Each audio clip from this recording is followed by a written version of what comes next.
Every prospective tell A different story എന്ന് നിങ്ങൾ കേട്ടിട്ടുണ്ടോ? ഒരു കാട്ടിൽ ചെന്നിട്ട് ഒരു മാനിനോട് സിംഹത്തെപ്പറ്റി ചോദിച്ചാൽ വളരെ മോശമായിട്ടായിരിക്കും ആ മാൻ സിംഹത്തെപ്പറ്റി പറയുന്നത്. സിംഹം ഒരു അരക്കൻ, കെട്ടവൻ, വില്ലൻ എന്നൊക്കെ ആയിരിക്കും.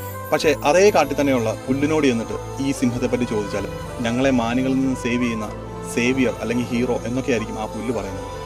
ആക്ച്വലി ഈ സിംഹം ഒരു വില്ലനാണോ അതോ ഹീറോ ആണോ? ഇത് മനസ്സിലാക്കണമെന്നുണ്ടെങ്കിൽ ആദ്യം ഏത് ഭാഗത്തു നിന്നാണ് നിങ്ങൾ ഈ കഥ കേൾക്കുന്നത് എന്ന് ചിന്തിക്കണം. നിങ്ങൾ മാനിൻ്റെ ഭാഗത്തു നിന്നാണ് ഈ കഥ കേൾക്കുന്നെങ്കിൽ ആ സിംഹത്തിനെ ഒരു വില്ലനായിട്ടായിരിക്കും കാണുന്നത്. അതേസമയം പുല്ലിൻ്റെ ഭാഗത്തു നിന്നാണ് ഈ കഥ കേൾക്കുന്നെങ്കിൽ നിങ്ങൾ ആ സിംഹത്തെ ഒരു ഹീറോ ആയിട്ടായിരിക്കും കാണുന്നത്. ഒരു ചെറിയ കത്തി ഡോക്ടേഴ്സിൻ്റെ കയ്യിലാണ് ഇരിക്കുന്നതെങ്കിൽ അത് ഒരുപാട് ലൈഫിനെ സേവ് ചെയ്യും.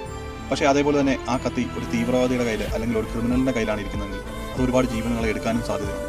ഇതേപോലെ തന്നെയാണ് സാധനം ഒന്നാണ്, പക്ഷേ അത് കാണുന്ന പ്രോസ്പെക്റ്റീവ് ഡിഫറെൻ്റ് ആണ്. ഇനിയും മനസ്സിലാവുന്നത് പോലെ പറയുവാണെങ്കിൽ മഴ കൃഷി ചെയ്യുന്ന ആൾക്കാർക്ക് ഒരു അനുഗ്രഹമാണ്, പക്ഷേ വീടില്ലാതെ പ്ലാറ്റ്ഫോമിൽ താമസിക്കുന്ന ആൾക്കാർക്ക് മഴ ഒരു ശാപമാണ്.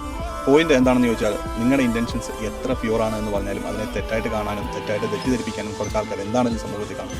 അപ്പം അവരെന്ത് പറയുന്നു എന്നാലോചിച്ച് നിങ്ങളുടെ ജീവിതവും നിങ്ങളുടെ സമയവും വേസ്റ്റ് ആക്കാതെ നിങ്ങൾ എന്താണെന്ന് നിങ്ങൾ അറിഞ്ഞാലും നിങ്ങളുടെ മനസ്സാക്ഷിക്കും അറിഞ്ഞാൽ മാത്രം മതി. Sometimes A hero look like A villain from the wrong prospective. Remember that.